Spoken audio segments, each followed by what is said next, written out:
Vector topic हम लोगों ने पढ़ लिया था। आज हम लोग नेक्स्ट टॉपिक स्टार्ट करेंगे 11th का, जिसको हम मोशन इन वन डायमेंशन बोलते हैं।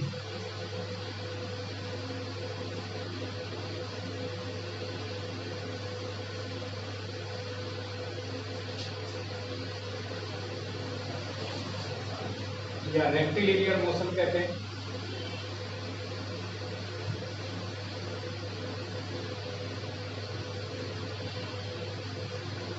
रेक्टिलिनियर मोशन भी बोलते हैं इसे, या मोशन इन स्ट्रेट लाइन भी कहते हैं।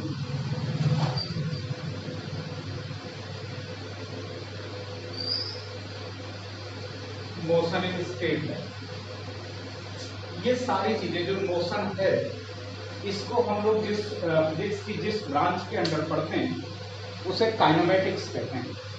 तो काइनेमेटिक्स के अंदर हम लोग मोशन इन 1D पढ़ेंगे, मोशन इन 2D पढ़ेंगे, सारी चीजें पढ़ेंगे। तो इस टॉपिक में हम पहले मोशन की बात करेंगे, मोशन क्या होता है, फिर उसके बाद हम motion in 1D, motion in 2D, इन सारी चीजों की बात करेंगे। और आफ्टर दैट हम लोग इसमें कुछ मैथमेटिक्स भी पढ़ेंगे। मैथमेटिक्स को हम सेपरेट अलग से नहीं पढ़ाना चाह रहे हैं, जहां जहां जैसी जरूरत पड़ेगी थोड़ी थोड़ी मैथ हम लोग पढ़ लेंगे, थोड़ी सी कैलकुलस पढ़नी है, थोड़ा ग्राफ वगैरह पढ़ना है, तो उसी में बीच बीच में पढ़ते रहेंगे जैसे जैसे टॉपिक आता जाएगा। ठीक है, तो सबसे पहले स्टार्ट करते हैं कि मोशन इन 1D, या सबसे पहले हम बात काइनेमेटिक्स की करते हैं कि काइनेमेटिक्स के अंदर हम लोग क्या क्या पढ़ेंगे।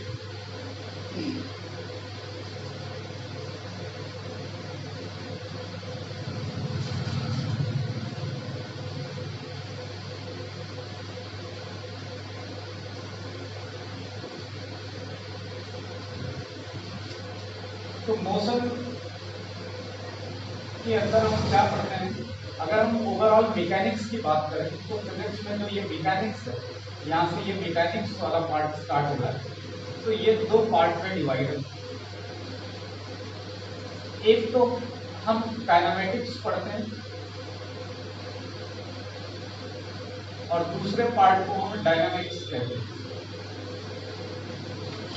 और इनमें हम मोशन की बात करते हैं बेसिकली। तो इसमें जब मोशन की बात करते हैं काइनेमेटिक्स के अंदर, तो यहां पर हम स्टडी ऑफ मोशन करते हैं, स्टडी ऑफ मोशन पढ़ते हैं। काइनेमेटिक्स का मतलब ही मोशन से होता है, लेकिन यहाँ जो स्टडी ऑफ मोशन पढ़ते हैं उनमें मोशन के कॉज को नहीं पढ़ते, without knowing the cause of the motion, कि फोर्स कहाँ से आ रहा है, एक्सेलरेशन कहाँ से आ रहा है। इससे मतलब नहीं है कोई बॉडी एक्सेलरेटेड है, उसके पास वेलोसिटी है, अब हम सारे पैरामीटर की बात करेंगे जो मोशन के होते हैं, बट क्या नहीं करेंगे उनके कारण का, काज का। तो हम यहाँ पर study of motion without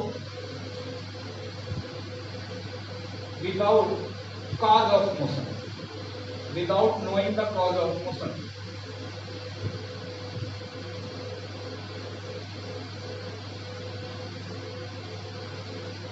without knowing the cause of motion। जब स्टडी ऑफ मोशन की बात करेंगे तो उसे हम काइनेमेटिक्स कहेंगे। और डायनामिक्स में यही सारी बातें करते हैं, लेकिन हम उसमें क्या है कि काज पर ज्यादा फोकस करते हैं कि क्यों एक्सेलरेट होती कोई बॉडी, एक्सेलरेशन आता कहां से है, नेट फोर्स किस चीज के लिए रिस्पॉन्सिबल है, ये सारी चीजों को हम यहाँ पर स्टडी करते हैं। तो उसे बोलते हैं कि हम क्या है, ये डायनामिक्स है। तो सबसे पहले हम लोग काइनेमेटिक्स पढ़ेंगे यहाँ। अब देखते हैं कि काइनेमेटिक्स क्या होती है।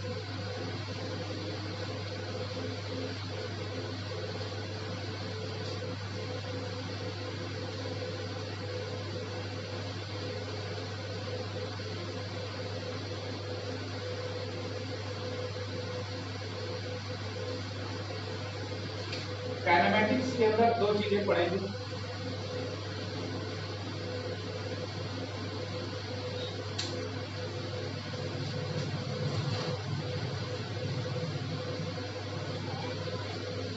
एक मोशन इन 1D,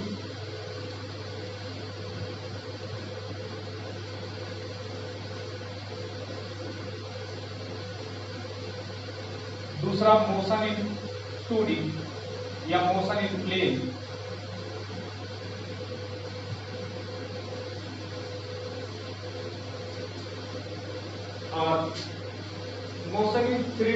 थोड़ा सा पढ़ना है।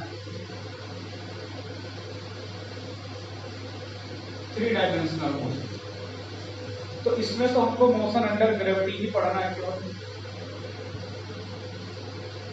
ये आपके सिलेबस में है, मोशन अंडर ग्रेविटी। इसमें प्रोजेक्टाइल और सर्कुलर मोशन है आपके सिलेबस में।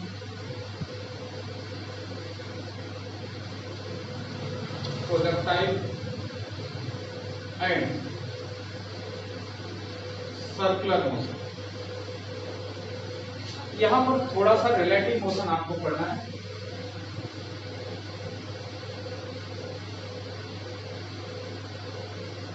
तो सबसे पहले हम स्टार्ट करते हैं काइनेमेटिक्स में मोशन। तो कुछ पैरामीटर्स होते हैं काइनेमेटिक्स के, उनकी पहले बात करते हैं। What is the parameters of the kinematics.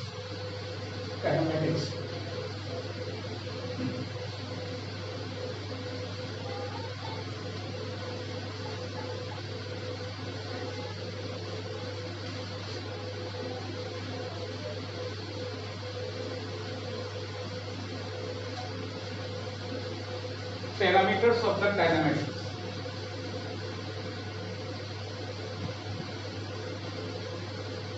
और इसमें सबसे पहला जो पैरामीटर है वो है distance.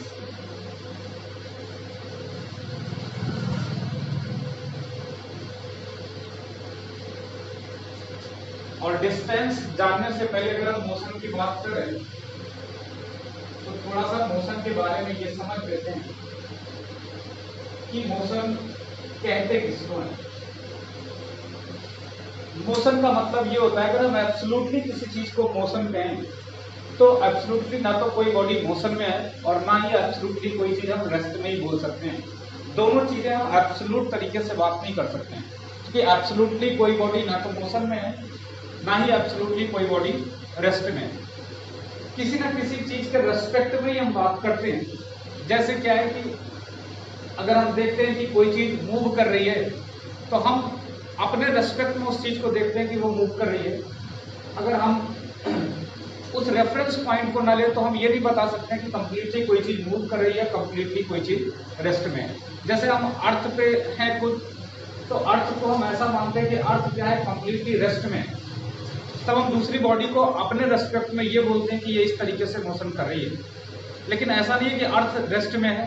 Earth itself performing 2 kinds of motion, rotatory as well as वो स्पिन मोशन कर रही है अपनी एक्सिस पे, रोटेशन कर रही है, और वो सन के अबाउट भी क्या कर रही है, ऑर्बिट ये रोटेट कर रही है सन के अबाउट भी इलेक्ट्रिकल ऑर्बिट में।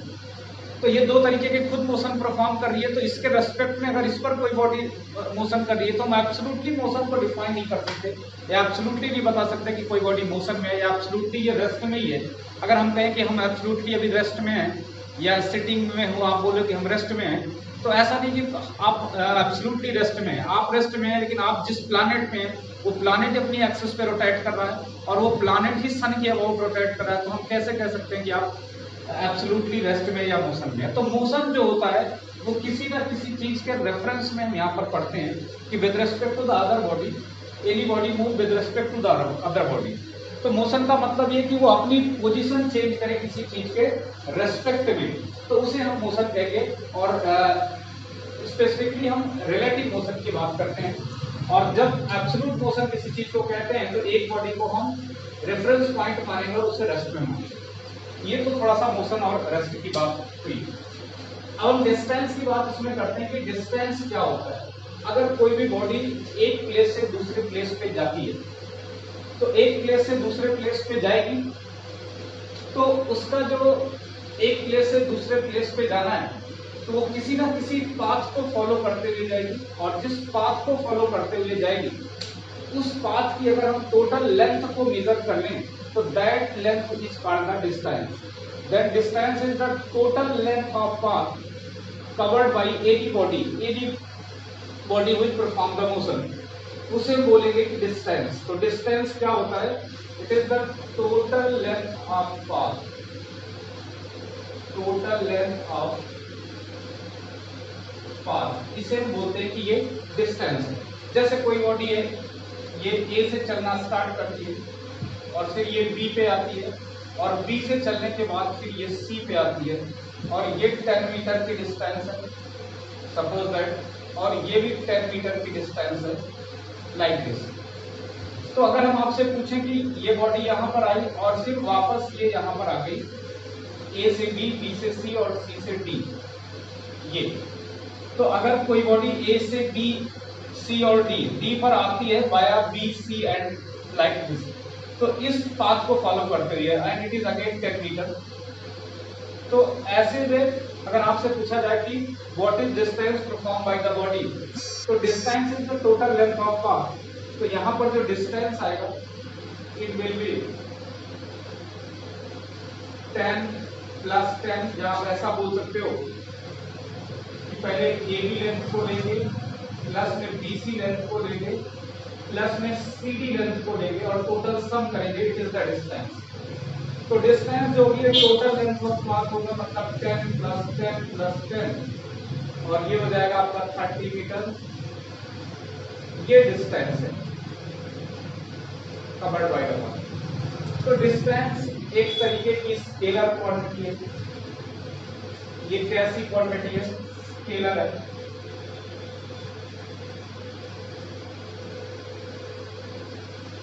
It is scalar quantity. तो ये वेक्टर नहीं है, इसमें आपको डायरेक्शन की नीड नहीं होती है, ये सिर्फ और केवल बस टोटल लेंथ ऑफ पाथ को हम फॉलो करेंगे, तो उसे हम डिस्टेंस बोलेंगे। Distance kind of scalar quantity. तो ये तो बात हो गई डिस्टेंस की। डिस्टेंस होती है total length of path. Next जो पैरामीटर है वो बहुत ही बेहद इंपॉर्टेंट है और उसे हम कहते हैं डिस्प्लेसमेंट।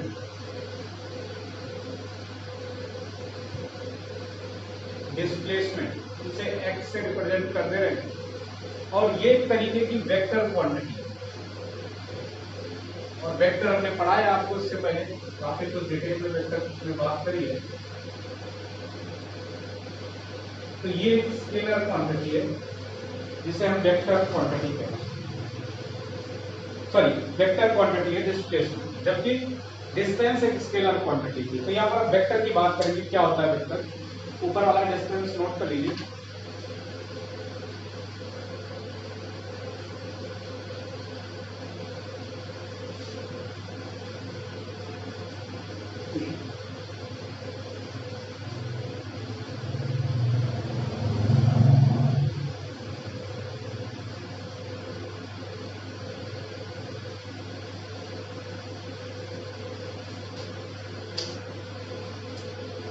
डिस्प्लेसमेंट की अगर हम बेसिकली डेफिनेशन की बात करें तो डिस्प्लेसमेंट जो होता है वो चेंज इन पोजीशन वेक्टर होता है।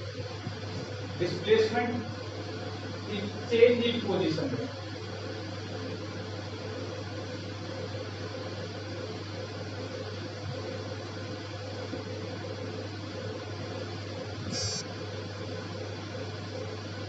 पोजीशन वेक्टर के चेंज को हम क्या कहते हैं? डिस्प्लेसमेंट कहते हैं। या आप ऐसा बोल सकते हो कि इट इज डिस्टेंस बिटवीन, अगर मैग्नीट्यूड की बात करते हैं तो distance, shortest distance between initial and final position. क्योंकि पोजीशन में चेंज का मतलब कोई पार्टिकल या कोई विशेष पोजीशन, पहले उसकी एक इनिशियली कोई पोजीशन रही होगी, after that it change its position to another point, और इन दोनों के बीच को अगर हम बात करें तो एक इनिशियल पोजीशन और दूसरे को हम क्या बोल रहे हैं कि इसकी फाइनल पोजीशन। तो इनिशियल और फाइनल के बीच की जो शॉर्टेस्ट डिस्टेंस होगी उसको भी हम डिस्प्लेसमेंट कहते हैं, या डिस्प्लेसमेंट सीधे सीधे चेंज इन पोजीशन वेक्टर बोल देंगे। तो ये क्या हो जाएगा, या इसी को हम मैग्नीट्यूड के फॉर्म में अगर इसका मैग्नीट्यूड जानना चाहें तो इनिशियल और फाइनल के बीच की शॉर्टेस्ट डिस्टेंस को भी डिस्प्लेसमेंट कहते हैं। तो ऐसा भी लिख सकते हैं कि distance between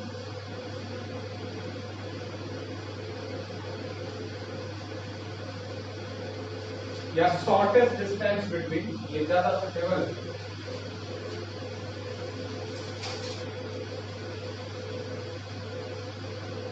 shortest distance between initial and final position.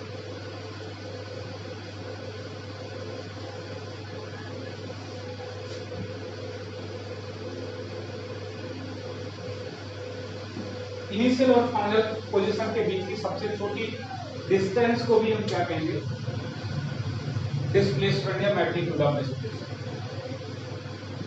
तो यहां से अगर हम देखते हैं कि डिस्प्लेसमेंट क्या होगा, जैसे ये कोई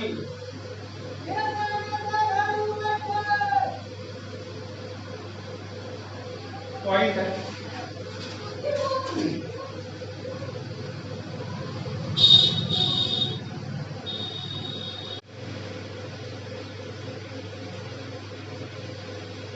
जैसे ये कोई पोजीशन कोऑर्डिनेट है,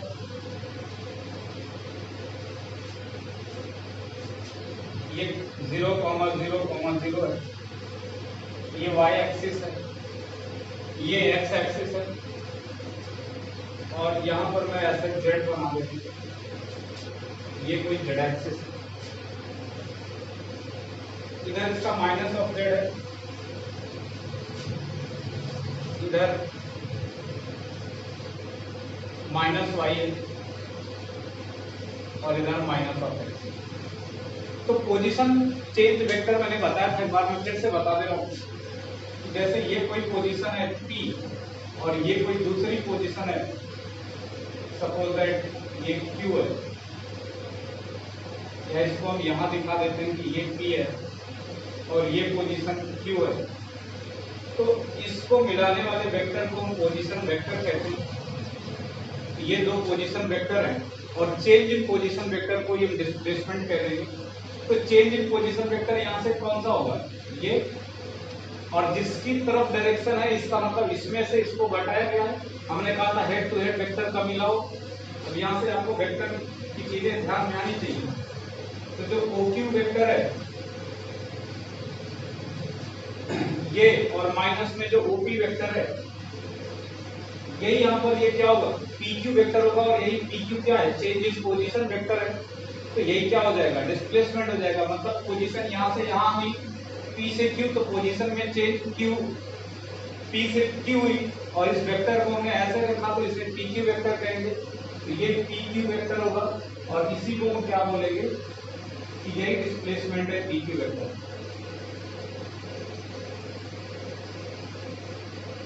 ये है आपका डिस्प्लेसमेंट। और अगर इसको हम रिप्रेजेंट करते हैं, सपोज दैट इसको A1,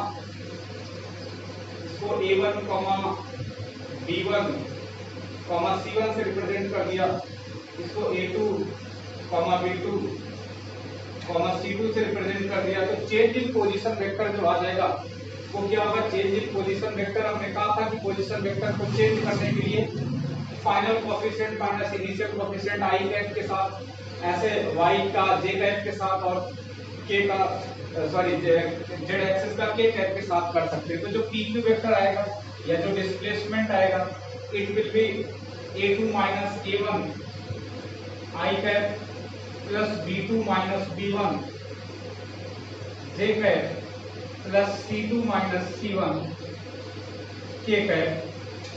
ये आपका पोजीशन वेक्टर या यही डिस्प्लेसमेंट होगा। तो इस तरीके से पोजीशन कोऑर्डिनेट के फॉर्म में आपको निकालना है। या दूसरी भी बात को उनको फॉलो करना है कि शॉर्टेस्ट डिस्टेंस क्या करनी है, इनिशियल और फाइनल पोजीशन की। तो आप देखेंगे ये इनिशियल पोजीशन है, ये फाइनल पोजीशन है। इस चाहे जितने पाथ को हम फॉलो करेंगे, सबसे शॉर्टेस्ट पाथ है कि डायरेक्ट इनको मिलाएं और इनके बीच की डिस्टेंस को कैलकुलेट कर लें। तो जिस भी तरीके से करेंगे मैग्नीट्यूड और इसके साथ करेंगे तो आपका प्रॉपर डायरेक्शन और प्रॉपर वेक्टर के फॉर्मेट में आएगा। बिकॉज डिस्प्लेसमेंट वेक्टर क्वांटिटी है, तो आपको उसको वेक्टर के फॉर्मेट में निकालना पड़ेगा। तो ये तो हो गया कि पोजीशन वेक्टर में चेंज करेंगे तो हम क्या आ जाएगा, डिस्प्लेसमेंट आ जाएगा।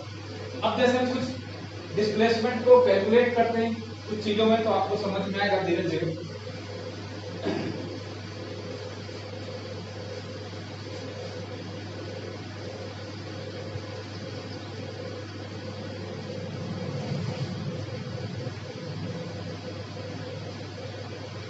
जैसे कोई पार्टिकल है, क्वेश्चन है, फाइंड या determine the displacement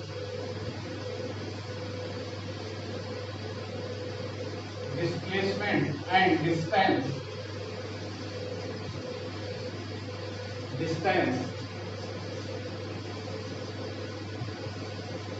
travel by the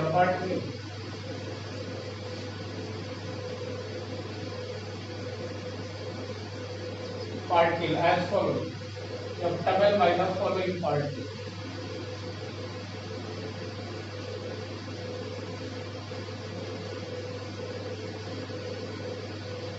तो नीचे इसको कई सारे पार्ट में क्वेश्चन को करते हैं। पहला पार्ट इसका ये है कि मान लेते हैं कोई पार्टिकल है, ए से चलना स्टार्ट करता है, फिर बी पे जाता है और बी से इस तरीके से परपेंडिकुलर सी पे आता है, ये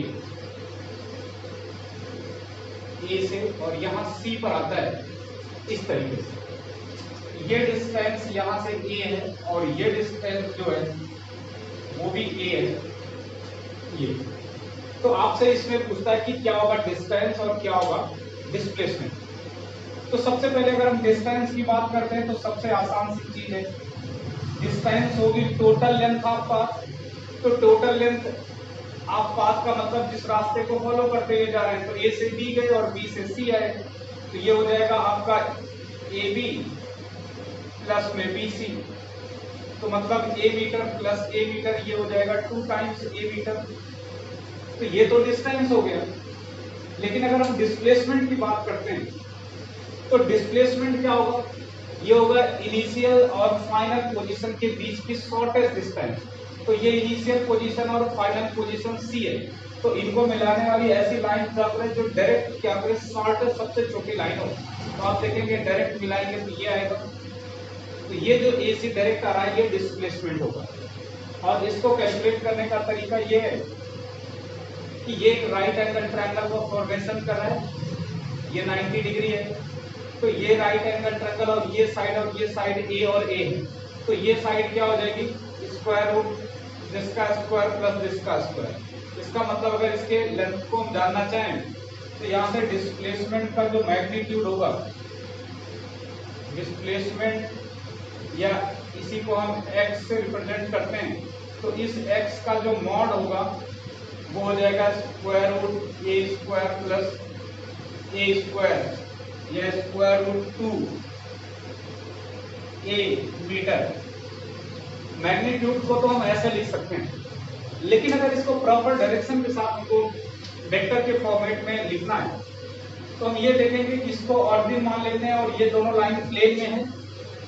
तो इधर से इधर हम ए चलते हैं किधर पॉजिटिव एक्स एक्सिस में, और ए चलते हैं क्या नेगेटिव वाई एक्सिस में। तो इसका जब पोजीशन कोऑर्डिनेट इस ऑर्डिन के रिस्पेक्ट में लिखेंगे तो ये पॉइंट होगा a माइनस ए, क्योंकि z तो यहाँ पर है नहीं, केवल x है और y है, इन दोनों में ये डिस्टेंस को कवर कर रहा है। तो इसका जो पोजीशन कोऑर्डिनेट होगा वो क्या हो जाएगा a माइनस ए, क्योंकि a x में तो पहले x लिखते हैं, y लिखते हैं, फिर z पोजीशन कोऑर्डिनेट ऐसे लिखते हैं।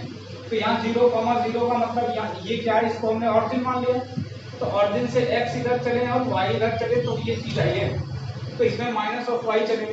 अब चेंज इन पोजीशन को हम क्या कहते हैं, पोजीशन वेक्टर कहेंगे, और ये पोजीशन वेक्टर में ये चेंज जो आएगा, ये इनिशियल पोजीशन है, ये फाइनल पोजीशन है, तो ये चेंज इन पोजीशन वेक्टर, ये एसी वेक्टर जो होगा आपका, ये डिस्प्लेसमेंट होगा। अगर हम वेक्टर फॉर्मेट लिखें तो एसी वेक्टर यही आपका डिस्प्लेसमेंट होगा, और ये होता है चेंज इन पोजीशन वेक्टर। तो एक फाइनल पोजीशन है एक्स एक्सिस में और 0 क्या है इनिशियल पोजीशन है, तो हम a माइनस 0 आई कैप लिख देंगे, प्लस में final position minus of a है, इनिशियल पोजीशन 0 है, तो प्लस में minus a minus 0 j cap लिख देंगे।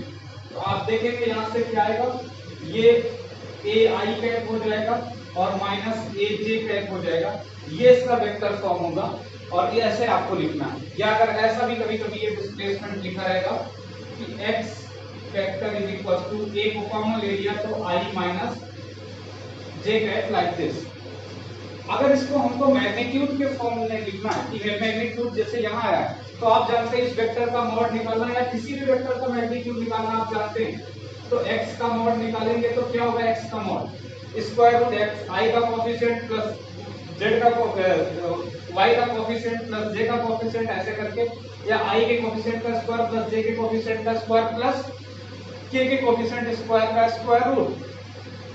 तो यहाँ पर दो ही है तो दो को लिखेंगे तो a का स्क्वायर और प्लस यहाँ दूसरा b भी क्या है a ही है तो a का स्क्वायर प्लस a का स्क्वायर, तो इसका मैग्नीट्यूड अगर निकालना चाहें केवल तो स्क्वायर ये 2 टाइम्स a स्क्वायर का होगा स्क्वायर रूट होगा, यह हो जाएगा स्क्वायर रूट 2a। तो ये आंसर देख रहे हैं ऐसे आ रहा है। तो ये तो निकालने का एक वैसा पैटर्न है कि आप टेक्निकली ये सही नहीं है, आप ऐसे निकाल सकते हैं। बाकी अगर टेक्निकल तरीके से देखें तो ये आपका डिस्प्लेसमेंट निकालने का सही तरीका है, और सही डिस्प्लेसमेंट जो है वो ये मीटर में, ये आपको ऐसा बताना पड़ेगा because it represents direction as well as magnitude both, and displacement is vector quantity and this representation is vector, it is only just magnitude। तो ये केवल और सिर्फ केवल मैग्नीट्यूड है। तो इस तरीके से आपको क्या करना पड़ेगा, डिस्टेंस और डिस्प्लेसमेंट कैलकुलेट करना होगा। तो डिस्टेंस तो जस्ट लेंथ ऑफ पाथ होगी, लेकिन डिस्प्लेसमेंट जो होगी वो क्या होगी। अब यहाँ देखें तो डिस्टेंस क्या है, ज्यादा है, जबकि डिस्प्लेसमेंट क्या है, कम है। नोट करिए इसको।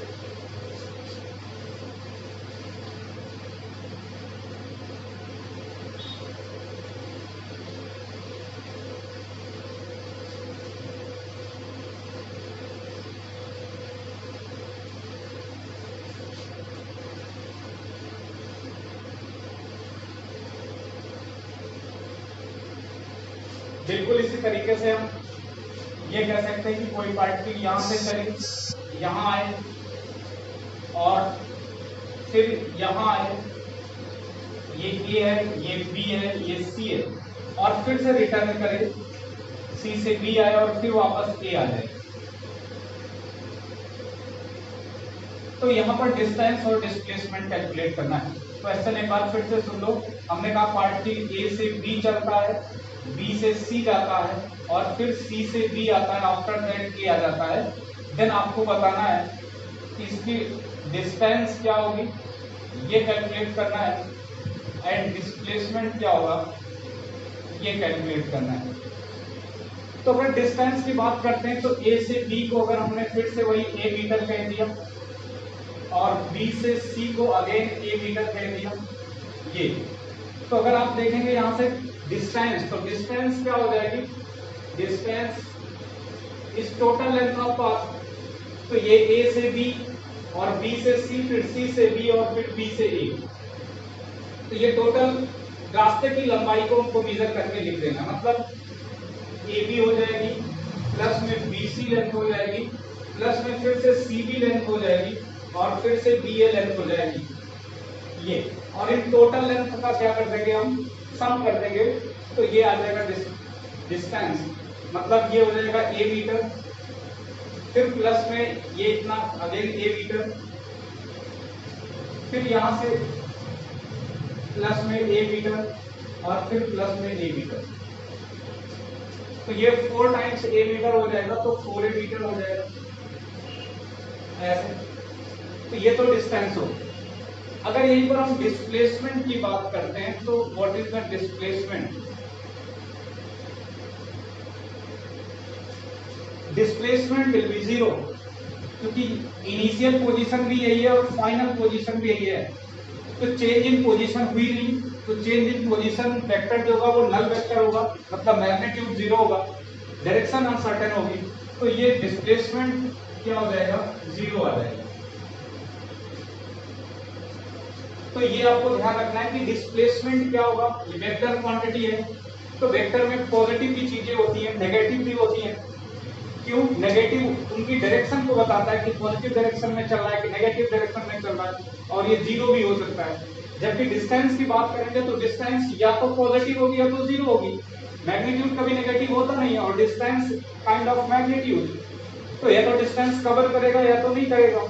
तो डिस्टेंस या तो 0 होगी या पॉजिटिव वैल्यू होगी, जबकि डिस्प्लेसमेंट 0 भी हो सकती है, पॉजिटिव भी हो सकती है, नेगेटिव भी हो सकती है। दूसरी एक बात यहाँ से आप और समझ पा रहे होंगे कि डिस्प्लेसमेंट जो होगा और जो डिस्टेंस होगा, अगर इनको दोनों को हम देखें तो जो डिस्प्लेसमेंट होगा वो हमेशा क्या होगा, इनिशियल और फाइनल पोजीशन के बीच की दूरी होगी। जबकि डिस्टेंस को आप देखेंगे तो ये लेंथ ऑफ पाथ होगा। तो लेंथ ऑफ पाथ होने का मतलब ये है कि हो सकता है कि डिस्प्लेसमेंट डिस्टेंस बराबर भी हो जाए, कुछ सिचुएशन में डिस्टेंस और डिस्प्लेसमेंट बराबर हो जाए। जैसे ए से हम बी आए तो यही इसका क्या डिस्टेंस है, यही इसका डिस्प्लेसमेंट भी है।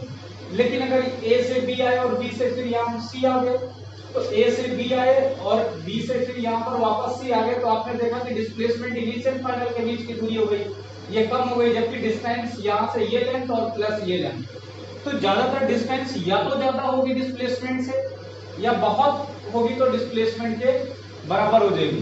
कभी डिस्प्लेसमेंट बड़ा नहीं हो सकता डिस्टेंस से मैग्नीट्यूड में। तो ये भी बात आपको ध्यान रखना है कि डिस्प्लेसमेंट छोटा होगा या इक्वल होगा किसके, डिस्टेंस के। तो एक ये बहुत इंपॉर्टेंट बात है कि जो डिस्प्लेसमेंट है, डिस्प्लेसमेंट ये लेस देन जीरो का मतलब नेगेटिव हो सकता है, लेस देन जीरो का मतलब आप समझते हो, इसका मतलब होता है कि नेगेटिव होगा, it may be negative, displacement may be positive and displacement may be zero. ये तीनों बातें हो सकती हैं डिस्प्लेसमेंट में। मतलब हम डिस्प्लेसमेंट को अगर x से रिप्रेजेंट कर रहे हैं तो ये ग्रेटर, इक्वल और लेस ये लिख सकते हैं जीरो। जीरो से बड़ा भी हो सकता है, छोटा भी हो सकता है और इक्वल भी हो सकता है। इक्वल इन द सेंस कि जीरो के इक्वल है, बड़ा का मतलब पॉजिटिव वैल्यू आएगी और छोटा का मतलब नेगेटिव वैल्यू आएगी। इसको हमने एक लाइन में ऐसे लिख दिया, ऐसे भी लिखा रहता है, ऐसे भी लिखा रहता है। वेल द डिस्टेंस, अगर हम डिस्टेंस की बात करते हैं, दैट डिस्टेंस या तो बड़ी होगी या तो पॉजिटिव होगी या तो क्या होगी, जीरो होगी। इट नेवर नेगेटिव, ये नेगेटिव नहीं हो सकती, ठीक है। और डिस्टेंस और डिस्प्लेसमेंट की बात करें तो डिस्टेंस हमेशा या तो डिस्प्लेसमेंट से ज्यादा होगी, या तो अगर मैक्सिमम डिस्प्लेसमेंट है तो ज्यादा से ज्यादा डिस्टेंस से इक्वल हो जाएगा। कभी डिस्प्लेसमेंट डिस्टेंस से ज्यादा नहीं होगा, क्योंकि लेंथ ऑफ पाथ जो होगा वो अगर शॉर्टेस्ट लेंथ को कवर कर रहा है, शॉर्टेस्ट पाथ को कवर करते हुए पार्टी उस डिस्टेंस को चल रहा है, तो वो डायरेक्ट उसके बराबर हो सकता है ज्यादा से ज्यादा, अदरवाइज उससे ज्यादा ही होगा, कभी डिस्टेंस कम नहीं होगा। ये नोट करिए, कर लीजिए।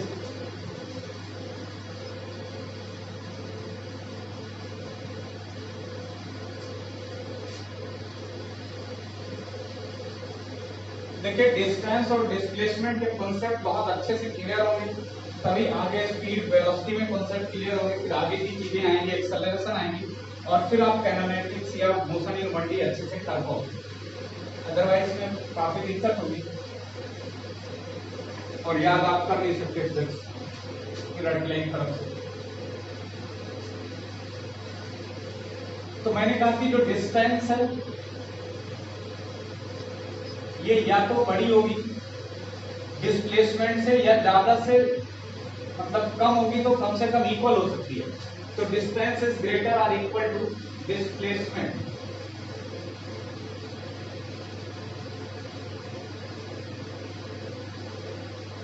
ये बात आपको ध्यान रखनी, डिस्टेंस ग्रेटर और इक्वल टू डिस्प्लेसमेंट।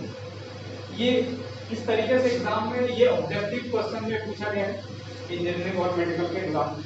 इसी चीज को हम इधर लाएंगे तो ये क्या हो जाएगा, डिस्टेंस अपॉन डिस्प्लेसमेंट, ये डिस्प्लेसमेंट का मॉड है।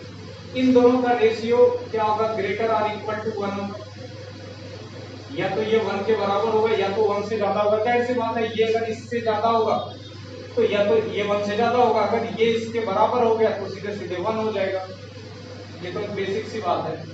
इसी को उल्टा भी कह सकते हैं, डिस्प्लेसमेंट को अगर ऊपर कर दें तो ये बात हम ऐसे लिख सकते हैं कि डिस्प्लेसमेंट जो होगा वो या तो छोटा होगा या इक्वल होगा किससे, डिस्टेंस से। तो इन दोनों का रेशियो क्या हो जाएगा, डिस्प्लेसमेंट और डिस्टेंस का रेशियो अगर हम बात करें then it is less or equal to 1। ये तो अगर डिस्प्लेसमेंट मैक्सिमम होगा तो क्या हो जाएगा, इन दोनों का रेशियो 1 हो सकता है।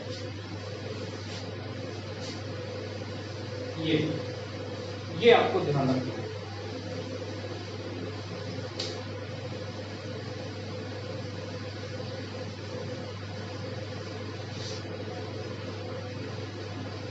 नोट हो गया होगा।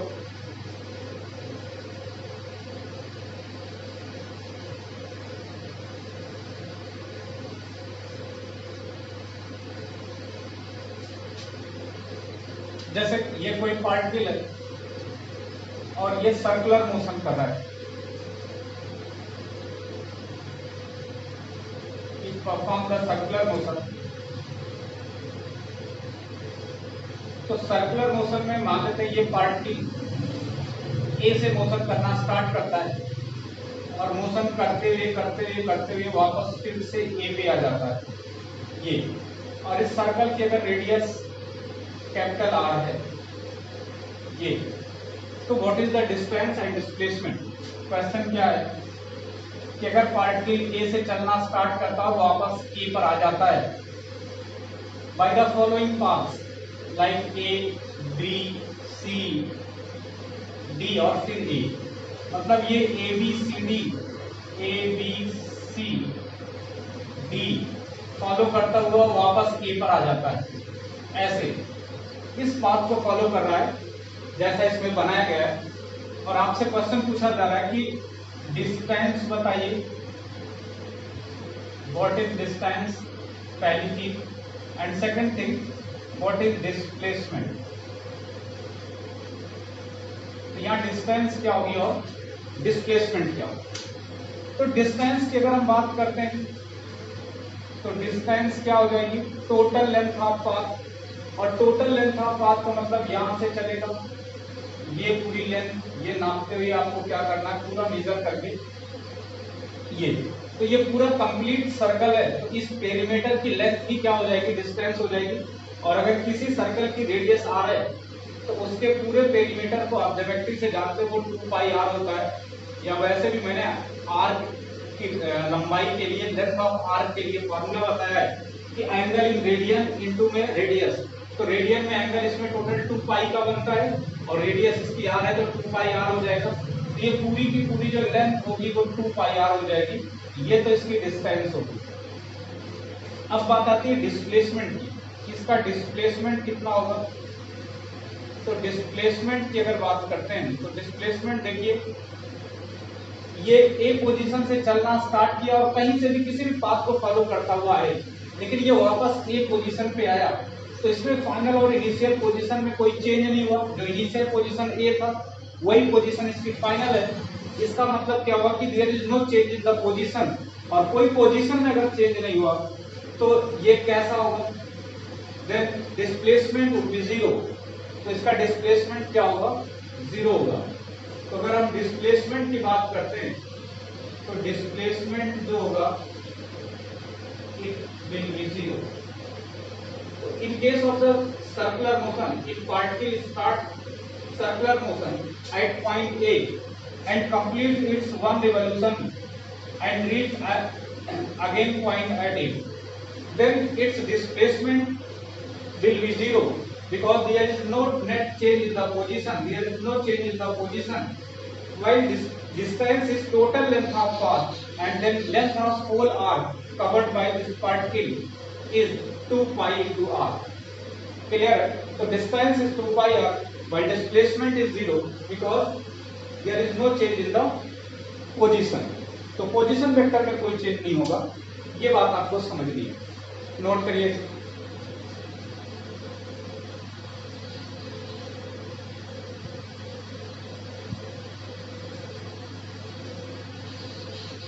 अब इसी चीज को हम एक और तरीके से कर सकते हैं कि हम पूरी कंप्लीट सर्कल के बजाय हाफ सर्कल में चले, या आप इसको कल करके लाइएगा, इस क्वेश्चन को कल बताते हैं। क्वेश्चन क्या है कि आपको डिस्टेंस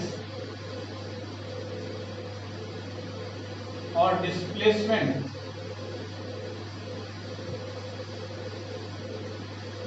ये दोनों चीजें बतानी है।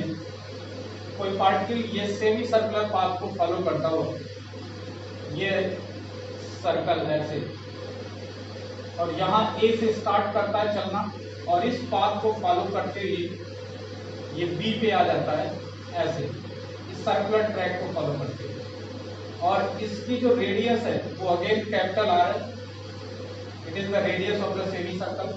तो पार्टिकल इस पाथ को फॉलो करते हुए ऐसे ए से कहाँ आ जाता है, बी आ जाता है। तो आपको डिस्टेंस बतानी और डिस्प्लेसमेंट बताना है दोनों। ये तो what is the distance if particle start its motion from A and reach at the point B with the help of this path, इस path से यहाँ पर आता है through this path, semicircle path, then what will be its displacement and distance, ये आपको बताना है। ये करके लाइएगा, फिर नेक्स्ट टर्म पे इसके आगे बात करते हैं।